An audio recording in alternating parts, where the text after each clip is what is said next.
Hello, my name is Brian, and today we're going to talk about how to master any strumming pattern. Now, I've got 3 tips, and for each tip, I've got a challenge for you that you can apply to any strumming pattern that you're working on. A little background here. So, for a lot of my students, both ukulele and guitar, when they're working on strumming, we often run into some common trouble spots, right? And a lot of the times, what they're really trying to do is they're like trying to lock in a groove. They're trying to keep it steady, trying to feel relaxed. And so this video is going to be about what are the things that you can do to really own a strumming pattern. So let's start with tip number 1, which is always keep the right hand moving. Okay, now I've made another video about this. So I won't go too long. The concept here, right, is that you're always moving this right hand down and up, and you're really trying to fit that strumming pattern into the motion of a continuous down up. Okay, so the example here, let's say a common strumming pattern that people work on is the island strum, which is, down, down, up, down, up. But oftentimes I see it as down, down, up, down, up. Sometimes we can get too concerned about what the downs and the ups are and forget that there's an actual sort of motion that's happening, right? Because really what I'm doing is I'm going down, skip, down, up, skip, up, down, up, right? So check this out. Down, skip, down, up, skip, up, down, right? Okay? And so the goal is to always keep the right hand moving and figure out how your strumming pattern fits in. Okay, so tip number 2 is to understand the feel of the song. Okay, now, the feel of a song, it can be nuanced, it can be subtle, but at the very least, you want to understand the count and the subdivision. Now, most songs are counted in 4, right? Like 1, 2, 3, 4. Some songs are counted in 3, but whichever it is, you also want to look at the subdivision, right? Sometimes songs have an even subdivision, or what they say, like even eighths, right? And that would be like Oye Como Va, right? So it's like, right? Super even. 1, 2, 3, and 4, and, right? So I'm playing on the 1, the 2, the and of 3, and the and of 4.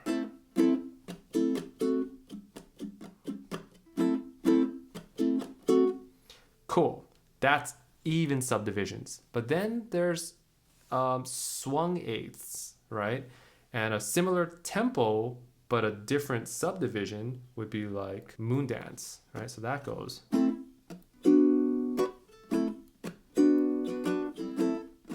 Right? And you see how the motion that of my hand now is a little bit different. It's not so even eighths like it is in Oye Como Va. It's a little bit more like it's got that swing feel. Cool? So the challenge here is to understand the count, understand the feel, the subdivision of that count, and then figure out how your strumming pattern fits in with that, right? In the latter example with Moon Dance, it's a 1 and then the and of 2. 1, 2, and 3, and 4. And 1, and 2, and 3, and 4. Cool? All right. So that's tip number 2.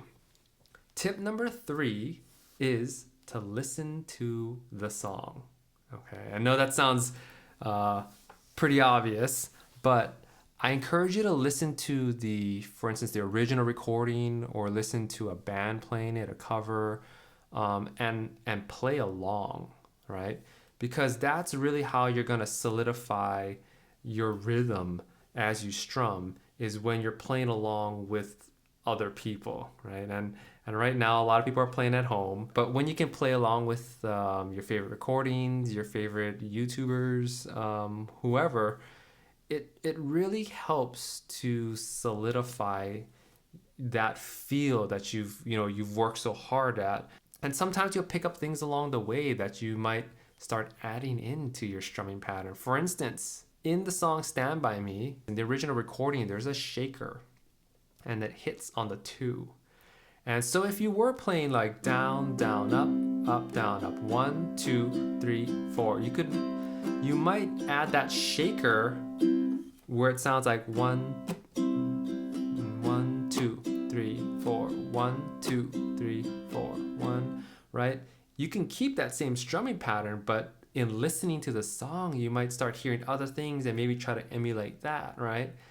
And that's when you really know that you've owned your strumming pattern, because you can start adding these little things here and there that make the song come even more alive, you know?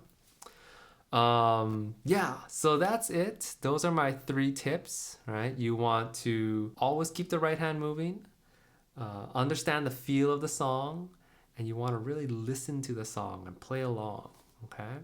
So let me know if you guys have any questions. Leave a comment below.